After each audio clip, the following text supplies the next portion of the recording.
आपने मुझे सजाए मौत देनी, दे दे, जान छुड़ाएं। इमरान खान जान की बाजी लगा रहा है इस कौम के लिए।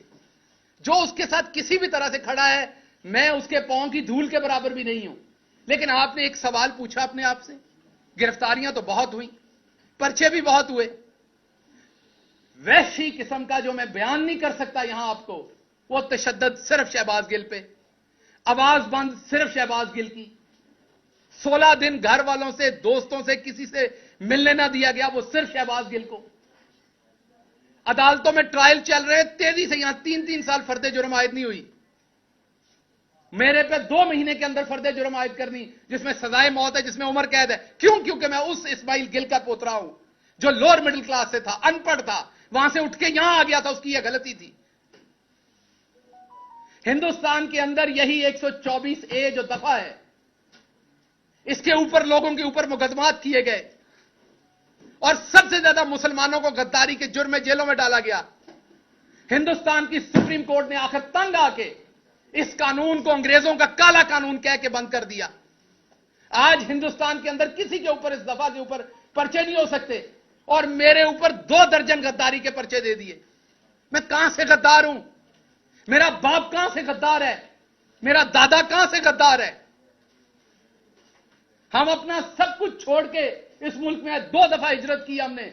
मेरा दादा सब कुछ छोड़ के आया, मुझे मौका मिला, मैं दुनिया के सबसे सुपर पावर में गया, वहां की सबसे बड़ी यूनिवर्सिटी में गया, मैं टॉप सैलरी ले रहा था, अपने सारे मटेरियल ख्वाब जी सकता था, सब कुछ छोड़ के, अपनी फैमिली वहां छोड़ के मैं यहां आया। मुझे सबने मना किया, मुझे पछतावा नहीं है, मैं इसकी कीमत दे रहा हूं।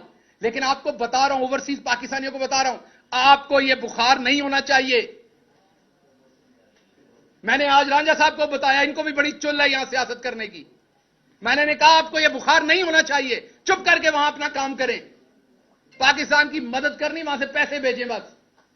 खबरदार, आप मिडिल क्लास के लोगों ने सोचा कि आप सियासत करके इन वडेरों के बराबर बैठ सकते हैं। क्योंकि मैं इनसे डरता नहीं था, मैं बराबर के जवाब देता था, मेरे अंदर खौफ नहीं था। मैं इन वडेरों की औलाद को बराबर टीवी पे टक्करता था।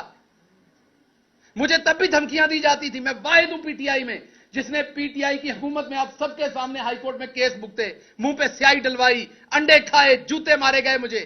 मेरी अपनी हुकूमत, मेरा अपना चीफ मिनिस्टर, मेरी अपनी पुलिस मुझे प्रोटेक्ट नहीं कर सकी तब। क्यों? क्योंकि मैं मिडिल क्लास से था।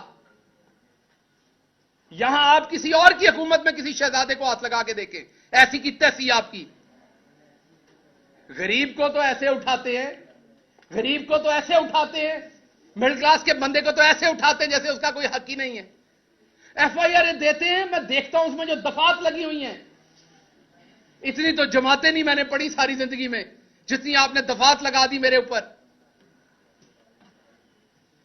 और मेरे बयानों को अपनी मर्जी से तोड़ मरोड़ कर पेश किया। आप कहते मैंने ये गुनाह नहीं किया, नहीं आपने किया है, जबरदस्ती है आपके ऊपर कि आपने किया है गुनाह। अब क्या हो रहा है? छुपा के एफआईआर दी जा रही है। अगर मैं पॉइंट आउट करता हूं, कहते पार्टी छोड़ रहा है। लोग अपने अपने वीलॉग्स के व्यूज बढ़ाने के लिए शहबाज गिल पार्टी छोड़ने की सोच रहा है। शहबाज गिल ने अपना सब कुछ जला दिया इस मुल्क के लिए, इमरान खान के साथ अभी भी खड़ा है, पार्टी छोड़ने के लिए खड़ा है। सो इसलिए मैं आज की प्रेस कॉन्फ्रेंस में जो सबसे इंपॉर्टेंट बात आपसे करने जा रहा था, वो अब करने जा रहा हूं। मेरे ऊपर एक बलूचिस्तान में एफआईआर दी गई, जिसको हमने वहां पर वकला हायर किए। आम बंदे के लिए आम बात है, अमीर आदमी के घर में कोई बीमार हो जाए ना, आम बात है, ड्राइवर होता है, मैनेजर होता है, हॉस्पिटल फोन हो जाता है, वहां सब कुछ तैयार हो जाता है। ये पीछे असलम साहब खड़े हैं, इनसे पूछें हमारे जैसे फैमिलियों में जब कोई बीमार होता है तो क्या होता है, पहला फिक्र पैंदी है पैसे कितों ले आने ने। चलें ठीक है, मैं आप लोगों में से आसूदा हो गया अमेरिका जाने में, लेकिन जानता तो हूं ना ये सारे मसले। इसी तरह जब केस बनता है ना गरीब आदमी पे, मिडिल क्लास पे, तो उसको पता होता है मैंने उस अदालत में पहुंचना कैसे, मैंने वकील कहां से करना है, मैंने इस मुकदमे को कैसे लड़ना है। क्योंकि आपका वो अशराफिया का नेटवर्क नहीं है जिसने आपको परों में छुपा लेना है।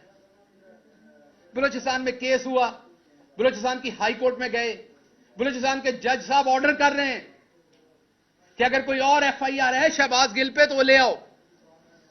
बलूचिस्तान के जज साहब के साथ झूठ बोला जाता है, एफआईआर नहीं लाई जाती उनके सामने, जो होती है उसे वो कानून के मुताबिक क्वैश करते हैं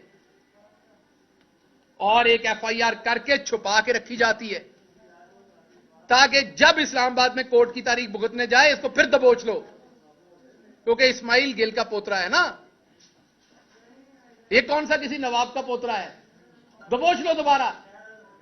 लाहौर के हाई कोर्ट में आता हूं, मेरा सलाम है जजेस को, अल्लाह की कसम, जितने पेशेंस के साथ इस मुल्क के जजेस कोशिश कर रहे हैं इस टाइम, शायद ही कोई और कर रहा हो, लेकिन जो पूरा निजाम बना दिया गया है, ये जो इस टाइम हुकूमत बैठी हुई है, इनकी जो हटदर्मी है, जिस तरह जजेस के फैसलों को ये ब्रेक करते हैं, जिस तरह उसको रोकते हैं, उसका कहीं मुजाहरा हमने नहीं देखा पहले।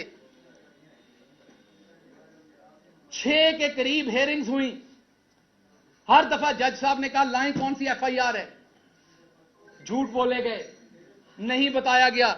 अभी पिछली हेयरिंग में भी एफआईआर की पूरी तफसील नहीं दी गई, सिर्फ यह बताया गया कि हां जी बलूचिस्तान में एक और एफआईआर है। तो मेरा सवाल है, यह बलूचिस्तान हाई कोर्ट के जो ऑनरेबल जज का फैसला था कि कोई और एफआईआर है तो सामने लाएं, उसकी बेतौकीरी करने की जरूरत किसकी हुई है? मैं तो चलो मिडिल क्लास हूं, मेरी तो आप बार बार करेंगे, मैं तो एक गद्दार आपको मिल गया हूं, मुझे तो आप 2 डालेंगे तो 2 डालें, लेकिन कम से कम इससे 2 फायदे होंगे। एक तो मेरे जैसे किसी और को अमेरिका में बैठे बुखार नहीं होगा, वो दोबारा इधर को नहीं चढ़ेगा। आप लोगों के 2 ही काम है, उधर से आईफोन खरीदें 8-7, शैम्पू खरीदें, बॉडी वॉश खरीदें, इधर के लिए और तोहफे खरीदने, बैग बनाएं, इधर हंस के तस्वीरें खिंचवाएं और वापस दफा हो जाएं। इधर हक मत मांगिएगा अपना बराबरी का, क्योंकि आपको आदतें पड़ी हुई हैं वहां की, आपको जुकाम हुआ है वहां का, वहां आपको दी जाती है बराबर की इज्जत। यूनिवर्सिटी ऑफ इलिनॉय में मुझे कोई गद्दार नहीं कह सकता था अमेरिका का, हालांकि मैं अमेरिका का शहरी नहीं था, मैंने अमेरिका के साथ वफादारी का हल कभी नहीं दिया था, लेकिन वहां मैं खुल के बात करता था, मुझे कोई गद्दार नहीं कह सकता था। लेकिन जिस मुल्क में मेरे दादा ने अपना सब कुछ छोड़ के पांव रखा, जिस मुल्क के लिए सब कुछ कुर्बान किया, वहां पर एक दफा नहीं 2 दर्जन गद्दारी के मुकदमा आते मेरे ऊपर। पूछा भी नहीं जा रहा, कोई जालिम पूछ भी नहीं रहा कि शहबाज गिल इनको लड़ लोगे। अब आपने अगर मुझे उम्र कैद या आपने मुझे सजाए मौत देनी, वो तो एक पर्चे में ही दे लोगे, तो 2 जान छुड़ाओ। आपने मुझे सजाए मौत देनी, दे दे, जान छुड़ाएं, क्योंकि मैं इस जिल्लत की जिंदगी में सजाए मौत से कम आपसे नहीं लूंगा। देनी है तो अब आपको मुझे सजाए मौत देनी है, मैं अदालत से मांगूंगा कि मुझे सजाए मौत दी जाए, क्योंकि मैं इस जिल्लत की जिंदगी नहीं जीना चाहूंगा। जो आप मेरे माथे पे लिख रहे हैं, इस्माइल गिल का पोता गद्दार नहीं है इस मुल्क का,